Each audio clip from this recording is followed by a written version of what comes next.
Voilà, j'avais promis la fois passée, lorsque je parlais des 3 dimensions de la bénédiction.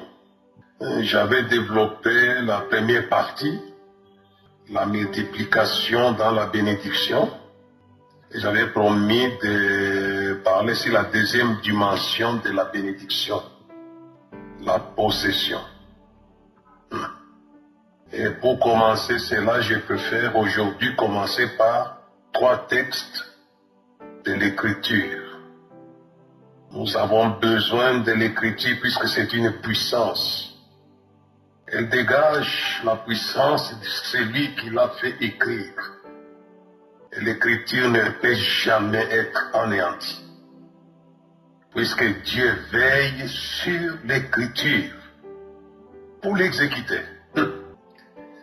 C'est pourquoi j'ai préféré commencer par la lecture aujourd'hui. Je le fais parfois en le récitant, car je connais la Bible. Beaucoup par cœur, je l'ai lu plusieurs fois. Mais j'ai préféré aujourd'hui lire l'Écriture avec vous. Et Dieu veille sur sa parole. La parole écrite ou la parole révélée.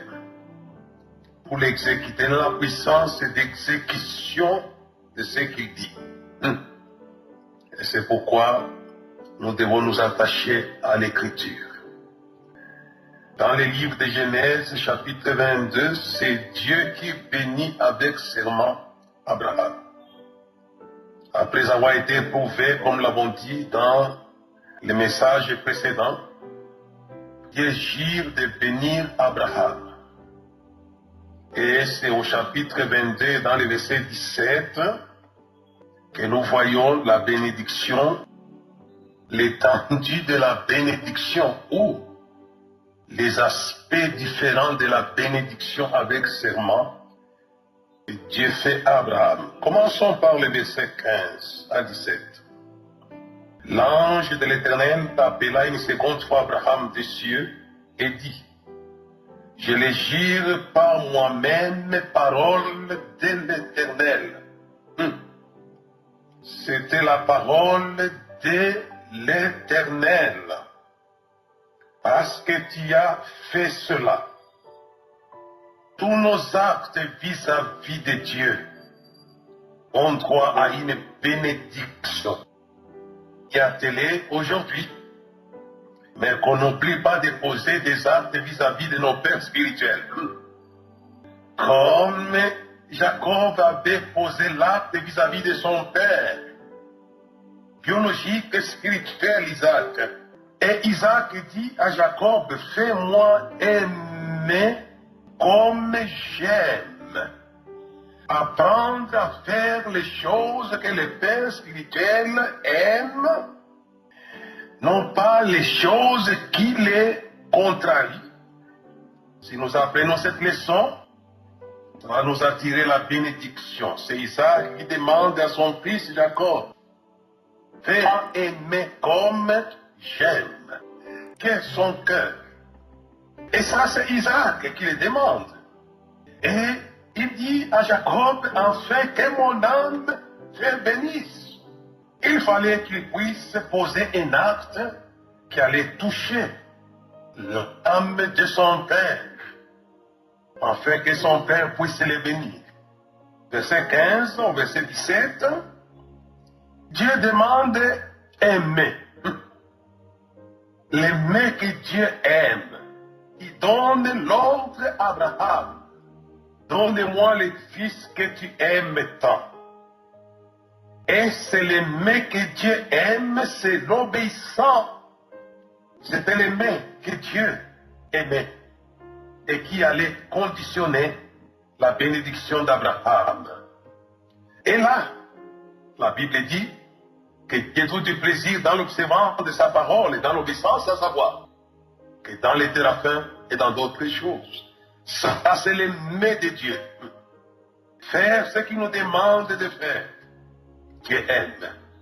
La Bible dit: heureux l'homme qui ne marche pas selon les conseils des méchants, mais qui trouve son plaisir dans la loi de l'Éternel. Il la médite de nuit et jour.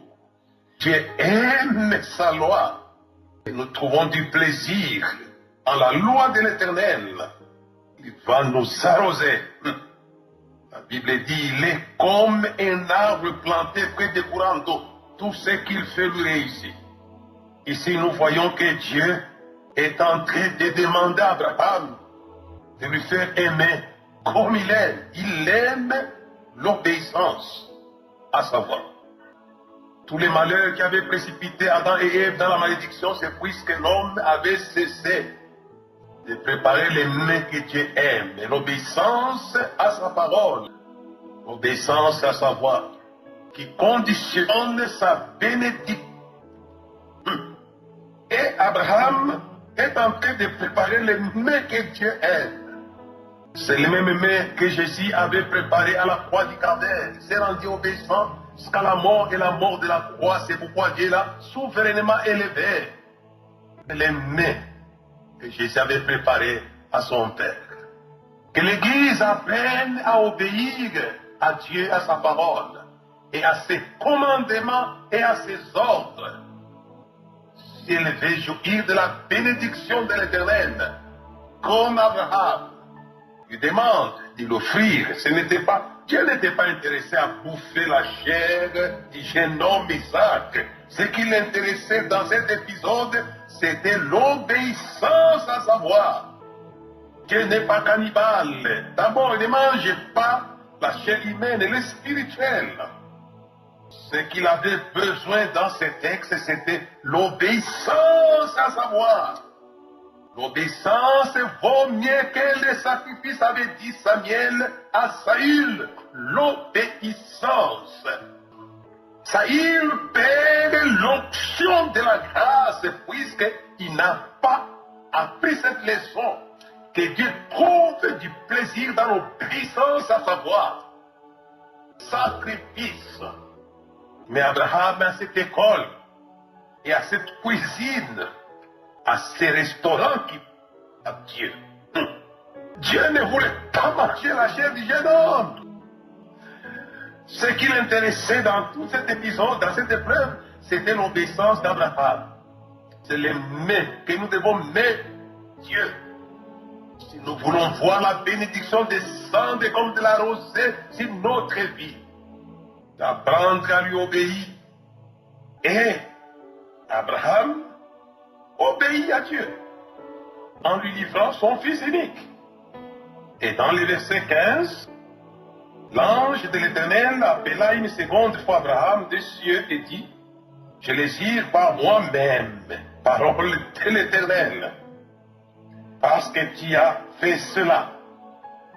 Parce que tu m'as préparé le mets que j'aime, l'obéissance à ma voix. Puisque tu as fait cela, et tu n'as pas refusé ton fils, ton unique, je te bénirai et je multiplierai ta postérité comme les étoiles du ciel, comme le sable qui est sur le bord de la mer. Et la deuxième partie de cette bénédiction consiste à la bénédiction de la possession. C'est ça qui m'intéresse pour nos auditeurs en ligne aujourd'hui. C'est la possession par la bénédiction. Dans cet épisode, il y a la multiplication dont j'avais parlé la fois passée, mais il y a la deuxième dimension de la bénédiction, c'est la possession. Et je vais évoluer avec ma lecture commentée. Voilà, on se demande, c'est ma lecture commentée et je reviendrai à commenter le sujet. La lecture. Deutéronome chapitre 1, verset 7-8. Je n'oublie jamais ce qu'il a dit. Tout ce que Dieu vous a dit est devant ses yeux. Il n'oublie jamais ce qu'il a promis de faire. Ici, Abraham est déjà mort. Il est mort, Jacob est mort, les patriarches sont morts des années plus tard. Dieu se souvient de la bénédiction, la soumission par la bénédiction qu'il avait jurée à Abraham, à Jacob, à Isaac et à sa postérité. Écoutez ce qu'il dit dans Deutéronome. Tournez-vous, partez, allez à la montagne des Amoréens et dans tous les voisinages, dans la plaine, sur la montagne, dans la vallée, dans les midis, sur la côte de la mer, au pays des Cananéens et au Liban, jusqu'au grand fleuve, au fleuve Euphrate. Voyez, j'ai mis le pays devant vous. Allez, prenez possession du pays que j'ai juré à vos pères, Abraham, Isaac et Jacob, de donner à eux et à leur postérité après eux. Dieu revient à l'achat de ce qu'il avait dit à Abraham, à Isaac, et maintenant il les rappelle au souvenir les droits à la possession. Tout ce que je suis en train de faire vis-à-vis de l'Église aujourd'hui, c'est vous rappeler vos droits. Vous rappelez les droits. Vous avez droit à la possession. Vous avez droit. Et Dieu rappelle. Et le Saint-Esprit a toujours rappelé. Jésus dit, quand le Saint-Esprit viendra, il vous rappellera tout ce que je vous ai dit. Et le Saint-Esprit Dieu, il rappelle ici les droits à la possession. Dieu avait juré dans la bénédiction d'Abraham, il n'y avait pas que la multiplication, il y avait la possession dans sa bénédiction. Et pour lui, et pour Isaac, et pour Jacob, et pour la postérité. Puisque Dieu bénit jusqu'à millième génération. Alléluia. Il bénit jusqu'à millième génération. C'est possible, c'est le Dieu de la bénédiction. Et quand Dieu parle ici dans le livre de Deutéronome, c'est pas pour millième génération. Dieu trouve du plaisir à bénir. Mais il rappelle un aspect de sa bénédiction, la possession. Posséder est une bénédiction céleste. Tous ceux qui ont suivi mon premier message sur la multiplication, la bénédiction de la multiplication, aujourd'hui, je vous ai conduit à la possession. Le psaume 37 en disant, tout ce que l'Éternel bénit, possède le pays. Ce n'est pas une supposition, c'est une réalité immuable, on ne peut pas renverser par la puissance de la malédiction. Comme Balaam a voulu le faire par la demande de Barak afin de renverser. La possession de la bénédiction de Dieu.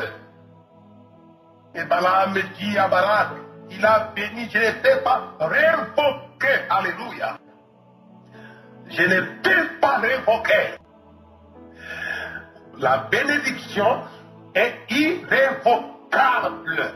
Surtout quand c'est un tel du serment. Venons de le lire. Allez, prenez possession du pays que je j'irai te donner à vos pères. Abraham, Isaac et Jacob, et après à les postérités. C'est extraordinaire. Si vous avez des pères qui sont bénis spirituellement, vous serez aussi bénis de leur bénédiction. Puisque la postérité d'Abraham était là, Dieu a pensé à les rappeler que dans la bénédiction de leur père Abraham, Isaac et Jacob, il y avait aussi les bénédictions. Prenez possession. Ici, ne parle pas de la multiplication. C'est parce que je parle aujourd'hui. Ici, il parle de la possession. Allez, prenez possession. C'est un ordre. C'est immuable. Prenez possession. Il savait, Dieu connaissait que le terrain était miné, qu'il y avait des géants. Il savait.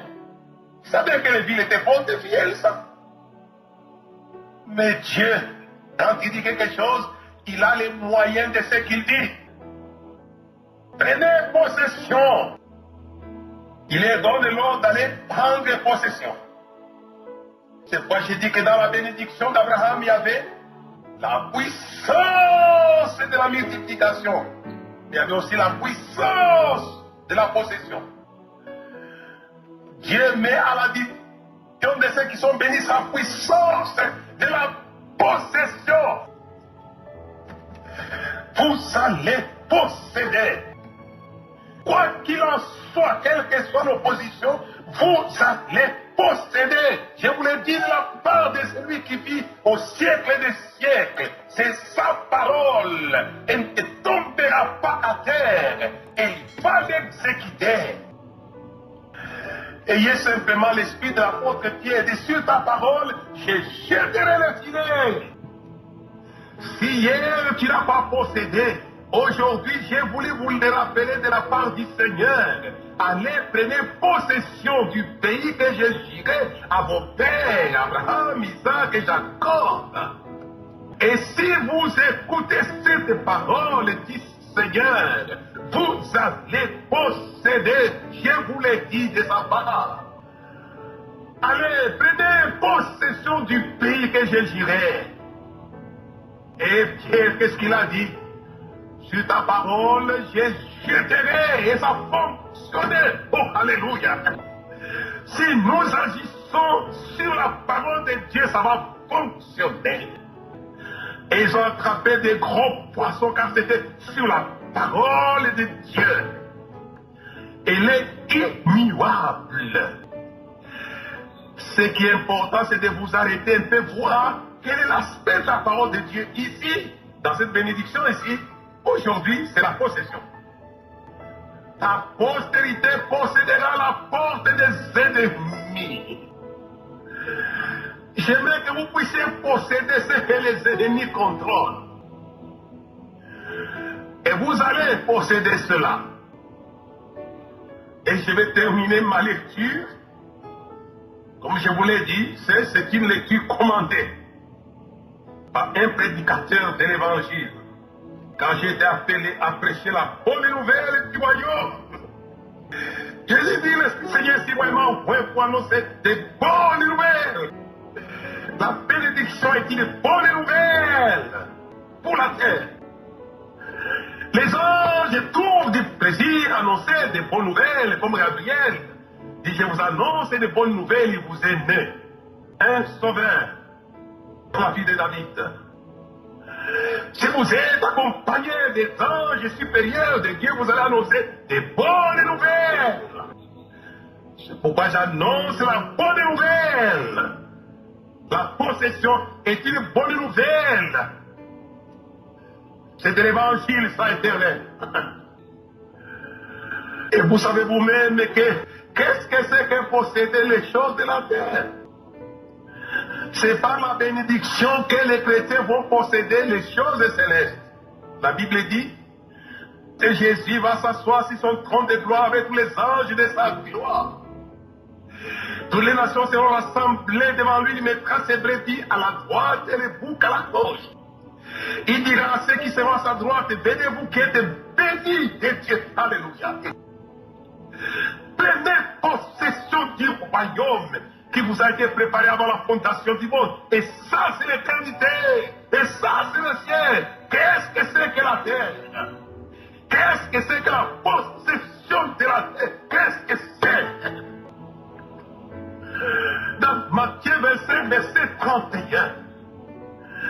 Venez, prenez possession pour que êtes bénis. La bénédiction nous donne accès à la possession céleste, aux choses éternelles, aux choses glorieuses, splendides, merveilleuses, au paradis céleste, qui n'est pas comparé avec la terre. Si la bénédiction de Jésus nous donne accès à cette possession-là, qu'est-ce que c'est que vos choses de la terre? Qu'est-ce que c'est? Je vous invite à posséder déjà ce qui est de la terre. Dans Matthieu chapitre 25 et le verset 31. Il dira aux brebis qui seront à sa droite, venez vous qui êtes bénis de Dieu, prenez possession du royaume qui vous a été préparé avant la fondation du monde. Dieu prépare de bonnes choses pour ses enfants. Et il est béni pour qu'ils puissent les posséder. Si l'acquisition du royaume céleste sera tributaire de la bénédiction de Jésus de Nazareth, notre Seigneur, il n'est pas que le Sauveur, il est celui qui nous fait posséder par sa bénédiction. C'est écrit, ce que je dis là. Je crois que je vais un peu m'y arrêter aussi. C'est écrit pour l'Église.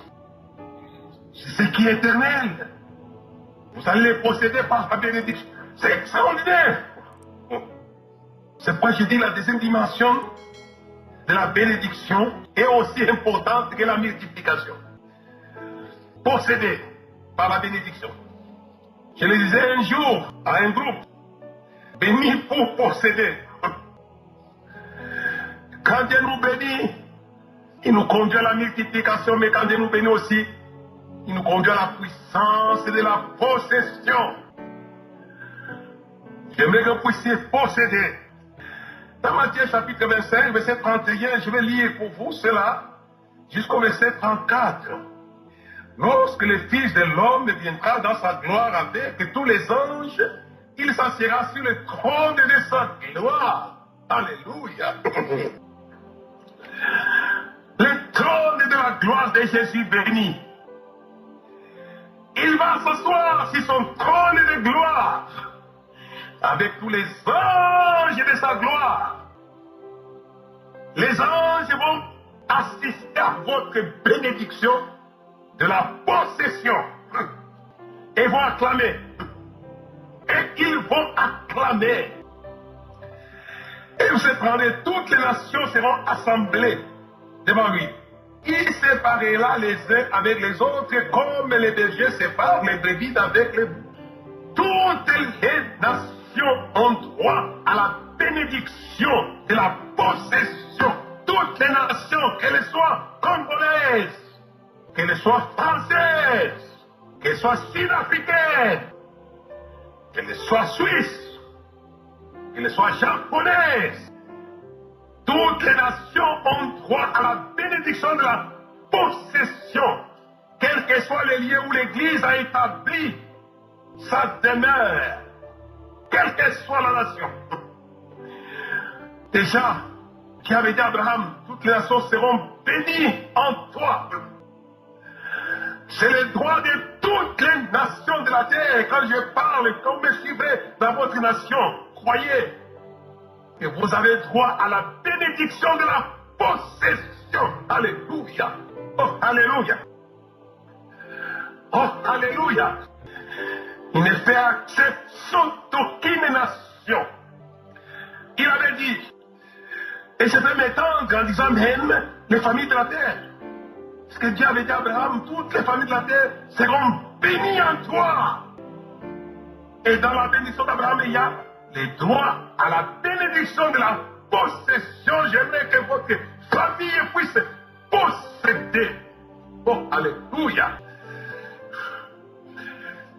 Que vous puissiez posséder ces prévis.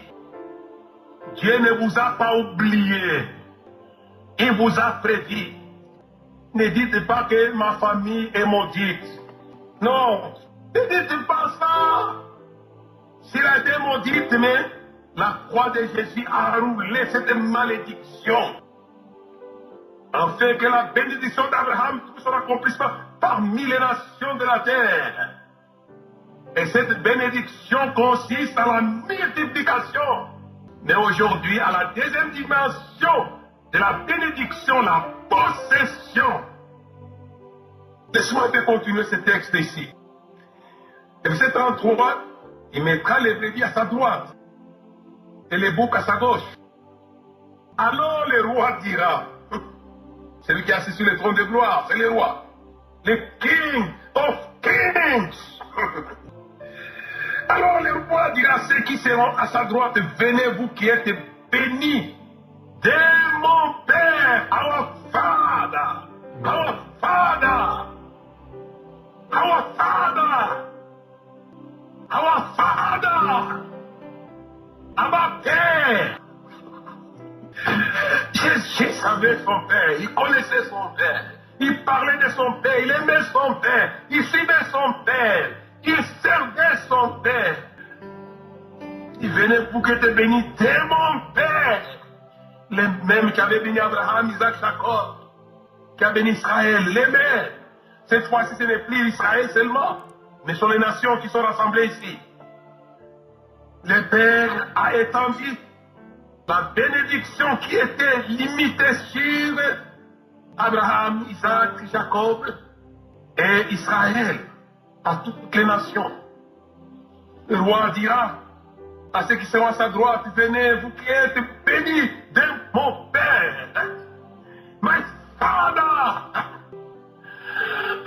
my Father, mon Père, mon Père, mon Père, comme Élisée l'avait dit avec son Père spirituel, Élie, mon Père, char d'Israël et sa cavalerie. Et ici, Jésus sait que vous êtes bénis. Dit, venez, vous qui êtes bénis de mon Père. Vous qui êtes bénis. Jésus sait que vous êtes bénis en lui, de la part de son Père. Il donne de véritables informations fiables et vérifiables, Jésus. Puisque Dieu ne lui a pas donné l'esprit avec mesure. C'est un informateur fiable et fiable, Jésus de Nazareth. Venez, vous qui êtes bénis de mon Père. Prenez possession du royaume qui vous a été préparé de la fondation du monde. Et lui aussi commence par là où était Isaac. J'ai eu faim. On fait dans manger. Alléluia. Alléluia. Alléluia. Apprenez. Apprenez à lui faire plaisir. Faites plaisir à Jésus. Faites-lui plaisir. Jacob a fait plaisir à Isaac et Isaac l'a béni. Abraham a fait plaisir à Dieu et Dieu l'a béni. Et ici, Jésus est en train de bénir les nations de la terre pour les choses éternelles. Il est béni. Je ne vais pas m'étendre depuis longtemps, puisque notre temps est très très limité. Mais ce texte m'a beaucoup excité dans mon âme de penser que même la possession des choses éternelles dépend de la bénédiction du Père, de Jésus. Son Père est notre Père. Allez dire à mes frères, je monte vers mon Père et le Père. Son Père est notre Père, son Dieu est notre Dieu. Ça dépend de lui. Our Father. Venez par possession, vous qui êtes bénis de mon Père.